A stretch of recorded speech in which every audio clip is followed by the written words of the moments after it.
dar a vida coletiva uns com os outros, dar suporte uns aos outros, suportar uns aos outros, edificar uns aos outros. E hoje, num dia de ceia do Senhor, o memorial, o maior lembrete que um servo de Deus e um crente pode viver do que é a vida com Deus, a vida com Cristo, é participar dessa mesa, é participar desse episódio, desse momento onde vamos comer o pão e beber do cálice, até que Ele venha. E se nós pensarmos sobre comunhão, a palavra koinonia, ela vai muito além de comer juntos. Ela significa compartilhar a mesma vida, estarmos compartilhando as mesmas identidades, estarmos compartilhando as mesmas verdades, estarmos compartilhando as necessidades. É isso que a Bíblia fala a respeito de pão e cálice. Ele disse assim: eu sou o pão e eu me dou de presente para todos. E eu espero que vocês entendam que vocês são parte disso. É isso que a palavra está dizendo. Vamos ver o que o texto propõe ao nosso coração. 1 Coríntios capítulo 10, versos 16 e 17. Olha o que diz ali a palavra de Deus. Não é verdade que o cálice da bênção que abençoamos é a comunhão no sangue de Cristo? Acaso o pão que partimos não é nossa participação no corpo de Cristo? Como há somente um pão, nós que somos muitos, somos um só corpo, pois todos participamos de um único pão. Diga para o irmão do seu lado: você é o pão de Deus.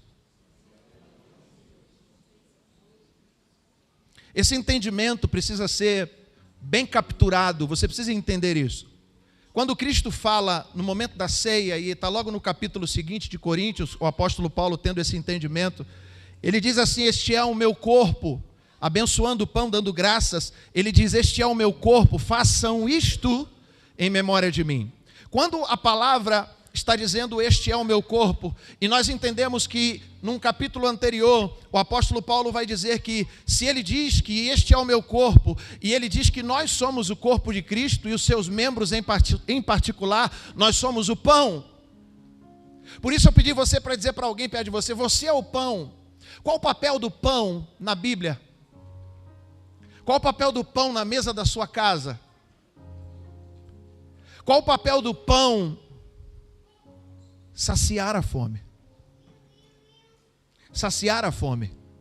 E quando a Bíblia diz que nós somos o corpo de Cristo, e quando Cristo diz que o pão é o seu corpo moído, partido, dividido, fracionado, mutilado, que o castigo que nos traz a paz estava sobre aquele corpo sacrificado, aquele corpo machucado, nós entendemos que nós precisamos capturar a ideia de que nós somos esse pão e que nós também precisamos dar a vida pelo outro. Vivemos um tempo onde o individualismo é iminente. As pessoas querem viver para si próprias. As pessoas querem ajuntar para si mesmas. Elas querem viver para os seus próprios interesses. Mas o que a Bíblia está dizendo é que se nós somos este pão, se nós vivemos essa verdadeira comunhão, nós precisamos compartilhar da vida de Deus uns com os outros. Ei, olhe para mim, deixa eu dizer uma coisa para você. Se você crê em Jesus, você carrega a vida de Deus dentro de você.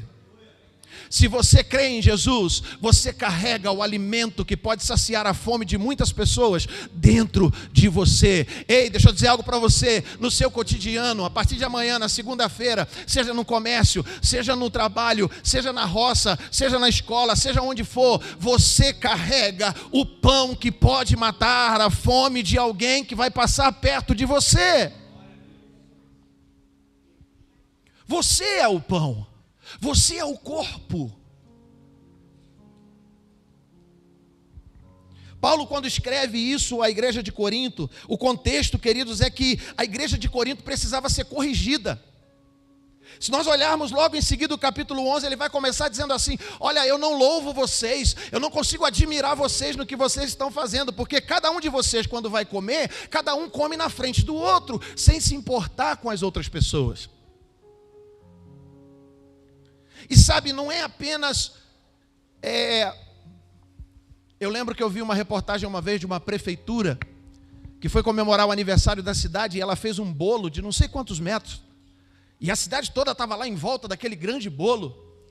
E o prefeito deu uma palavra lá e de repente alguém rompeu o cordão de segurança e pegou um pedaço do bolo com a mão, colocou dentro de uma sacola, e daqui a pouco aquilo virou um ambiente, sabe, inóspito. As pessoas começaram a invadir e a comer aquele bolo, e a cortar aquele bolo com as próprias mãos, e aquilo virou uma coisa horrorosa. E eu, quando fico olhando para esse texto, eu fico pensando acerca da igreja de Corinto. Era uma igreja de uma realidade onde as pessoas estavam vindo de uma realidade do secularismo, do mundo, do paganismo, e eles às vezes traziam aquela realidade para dentro da igreja. E uma das coisas que eles estavam trazendo para dentro da igreja era a falta de comunidade de fé na hora de comer juntos. Havia uma festa chamada Ágape. Se você estudar um pouquinho sobre essa realidade da ceia, não era um memorial com um pedacinho de pão e um pouquinho de suco de uva como a gente faz hoje. Era um banquete, era uma refeição. Havia uma mesa posta, cada pessoa trazia um pouquinho da sua casa, mas cada um trazia um pouquinho do que podia. Talvez um trazia uma picanha, o outro trazia um franguinho. Talvez o outro só podia trazer uma farofa de ovo. Mas todo mundo comia picanha, todo mundo comia franguinho e todo mundo comia farofa de ovo. Mas o que a gente precisa entender é que a repreensão do apóstolo aqui é porque a igreja estava olhando cada um para si. E ele está dizendo, é chegado o tempo da gente se preocupar se a pessoa que está do meu lado está comendo como eu estou comendo.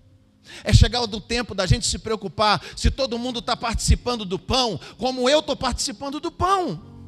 E aí a coisa fica mais profunda quando a gente pensa que o pão sou eu. Ei, olhe para mim, repita comigo e levante sua mão direita dizendo, eu sou o pão. Ei, meu irmão, isso é uma responsabilidade muito grande. Isso é uma responsabilidade muito grande. Porque alguém precisa ter a fome saciada e precisa encontrar você para se alimentar do que está disponível de Deus na sua vida. A ceia do Senhor é um memorial que nos conecta em 3 instâncias: verticalmente, horizontalmente e internamente.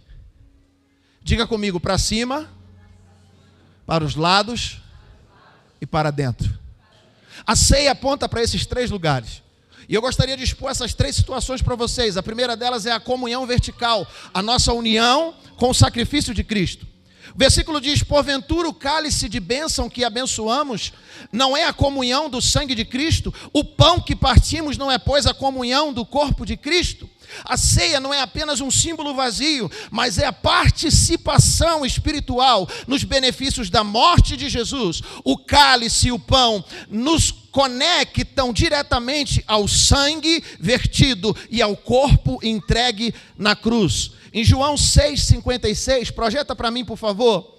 A palavra diz, quem comer da minha carne e beber do meu sangue, permanece em mim e eu nele. Aquele que come da minha carne e bebe do meu sangue, permanece em mim e eu nele. Não é um ritual semanal, falamos sobre isso aqui hoje pela manhã. Há igrejas que quando o irmão comete algum delito, alguma falha, algum tropeço, ele diz assim, meu irmão, você está suspenso da ceia. Ei, irmão, olhe para mim, quem sou eu para te suspender da ceia? Quem é o homem para julgar o homem?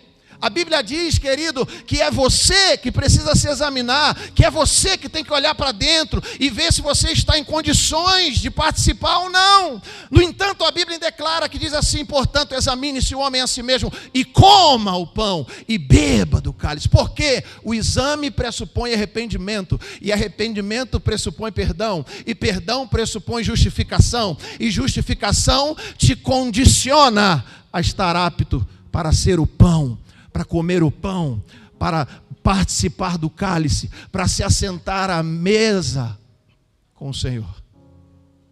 A ceia, ela te conecta com o alto, ela te conecta com o eterno. Em segundo lugar, a comunhão horizontal, e talvez seja o ponto mais importante desse sermão, a nossa unidade como corpo de Cristo.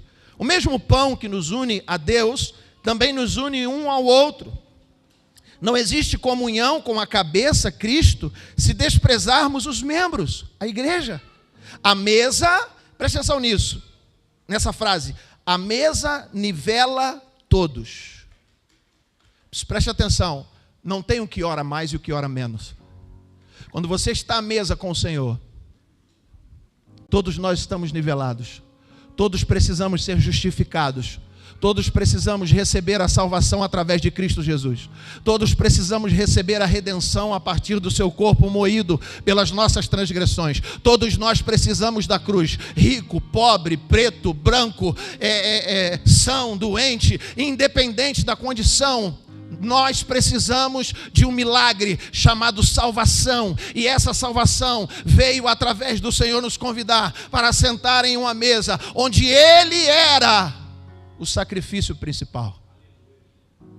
E agora Ele diz: o pão que fui eu, agora é você. É você que vai doar seu tempo para amar alguém. É você que vai doar seu tempo para discipular alguém. É você que vai investir a sua vida para saciar a fome de alguém. Por que tem tanta gente com fome? Por que tem tanta gente com sede de Deus? Porque o pão está escondido.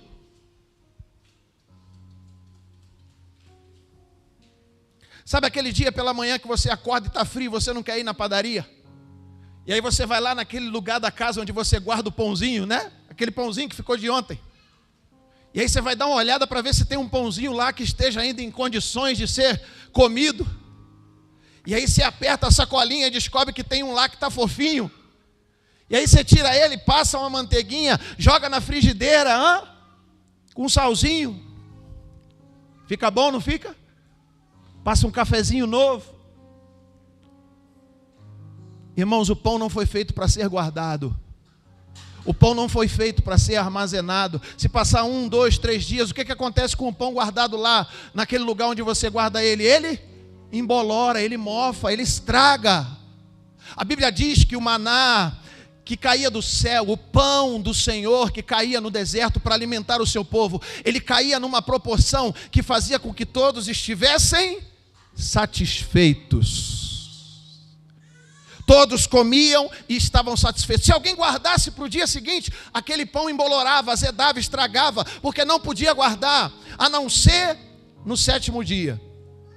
Porque eles não podiam colher no dia seguinte, eles guardavam para 2 dias. Aí aquele não estragava. Deus é maravilhoso, aleluia. E no Novo Testamento Jesus vem dizer: sabe quem era o maná do deserto? Era eu. Sabe quem é o pão da vida? Sou eu. Eu vim para saciar a tua fome. Eu vim para saciar tuas necessidades. Eu vim para saciar o que você precisa. E agora o que Jesus está dizendo é que, o que Paulo está dizendo a partir dessa palavra, no entendimento de Cristo, é que Ele se fez pão para que nós agora fôssemos pão também e saciássemos a fome uns dos outros.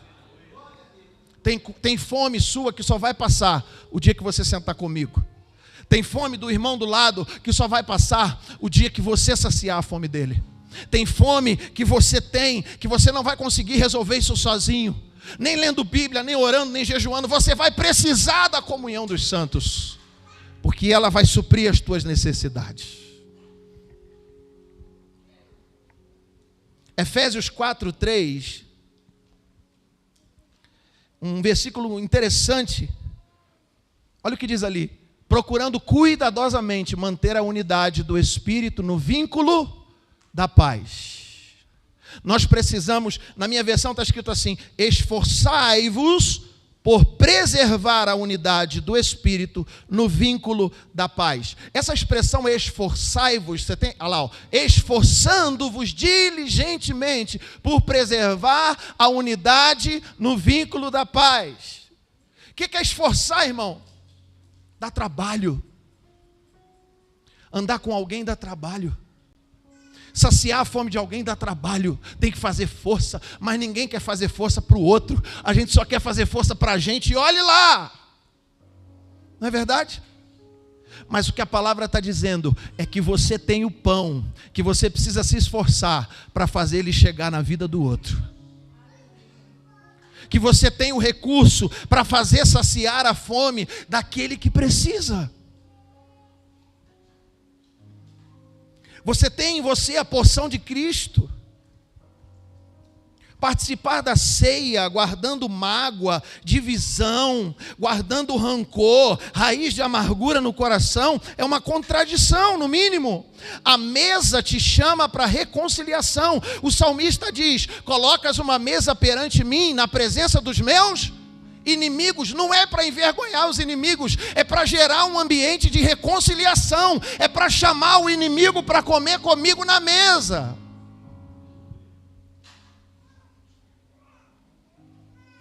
O Senhor está te chamando para ser um pão que sacia a fome. O Senhor está te chamando para ser alguém que se assenta à mesa com Cristo, mas que não tem crise para se assentar à mesa com os irmãos. O Senhor está te chamando para um ambiente de nivelamento, aonde não tem ninguém mais santo nem menos santo, aonde não tem ninguém mais forte ou mais fraco, aonde não tem ninguém mais espiritual ou menos espiritual, mas todos precisam estar nessa mesa para experimentar do pão vivo que desceu do céu. Deixa eu te dizer uma coisa, olha um pouquinho aqui para mim. Jesus não vai voltar aqui para ministrar outra ceia. A próxima ceia é só nas bodas do Cordeiro. Sabe quem é o pão que ministra a ceia nesse tempo aqui na terra? Somos nós. Nós somos ministros da reconciliação entre nós e o eterno. Nós somos ministros que estabelecem uma comunhão genuína a partir do saciar da fome de uma geração. A Bíblia diz que a coisa criada clama ardentemente pela manifestação dos filhos de Deus. Há um clamor, há um pedido de socorro. Socorro, nós precisamos que se manifestem os filhos de Deus. Nós precisamos que o pão se manifeste, porque nós estamos famintos. O Senhor te trouxe aqui essa noite para saciar a sua fome. E Ele já começou a fazer isso. Você percebeu quando alguém orou com você, quando alguém tocou em você, quando o louvor começou a ministrar o seu coração? Sabe o que acontece? Quando a gente entende esse ambiente, a gente não vive nele apenas mais um domingo por semana. A gente vive ele na segunda, na terça, na quarta, na quinta, na nossa casa com a nossa família, no nosso trabalho com as pessoas do nosso convívio, do labor, com a nossa família, com a nossa parentela, com a nossa vizinhança. Esses dias a gente conversava em casa: amor, quantas vezes a gente ensaiou de fazer um bolo e ir na casa do vizinho tomar um café, mas a gente nunca fez. Talvez o vizinho continue com fome de Deus, porque nós escondemos o pão e ele se tornou bolorento. É chegado o tempo de saciar a fome de Batiba. É chegado o tempo de saciar a fome daqueles que precisam encontrar Jesus, e o Jesus que está guardado dentro de mim e de você.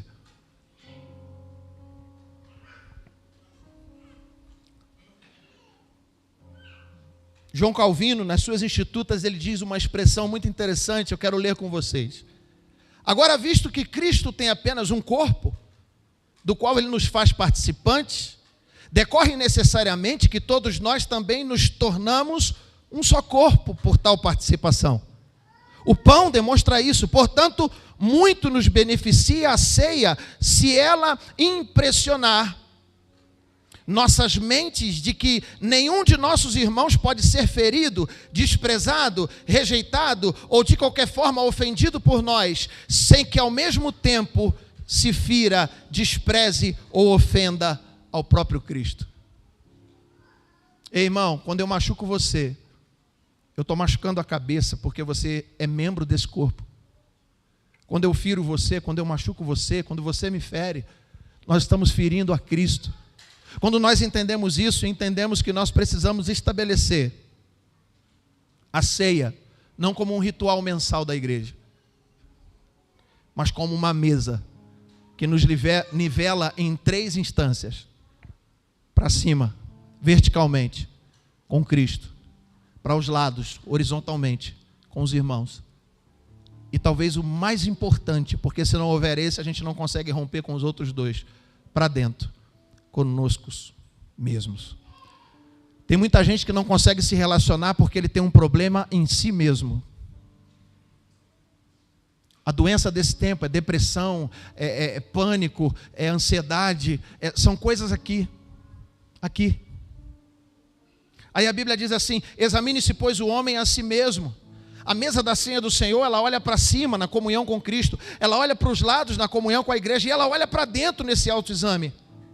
Sabe, o desejo do Senhor é que a gente venha hoje a essa mesa desfrutar da intimidade com Deus, mas certificando-se que nós estamos estendendo a mão e oferecendo o pão para aquele que está ao nosso lado. Hoje você é convidado para participar disso conosco. Uma mesa está posta. E não é essa bonita que as meninas prepararam aqui hoje, não. É uma mesa espiritual, você entende? E o Senhor está dizendo: venha cear comigo. Venha cear comigo. Talvez você participou de uma igreja onde as pessoas te proibiam de tomar a ceia. Talvez você já sofreu algum nível de disciplina, onde alguém disse assim: não, você vai ficar suspenso da ceia. Não há respaldo bíblico para isso. O que a Bíblia diz é o que nós vamos fazer agora. Examine-se o homem a si mesmo, e coma do pão, e beba do cálice. Pastor, o que eu preciso para sentar nessa mesa? Eu preciso crer que Jesus é o Senhor da minha vida e entregá-la para que Ele seja dono dela e cuide dela como Ele quiser. Então, antes de assentarmos à mesa, eu quero fazer uma pergunta. Talvez você entrou aqui essa noite e você nunca teve essa experiência. Você sempre teve uma experiência de convívio religioso ou um convívio evangélico, mas você nunca teve uma experiência real com Cristo. Você nunca disse: Jesus, eu te entrego a minha vida, eu te entrego o meu coração, eu te entrego tudo que eu tenho e tudo que eu sou. Essa é a primeira premissa para se assentar à mesa com Cristo. Eu queria perguntar uma coisa para você. Ei, querido, você quer receber Jesus no seu coração nessa noite?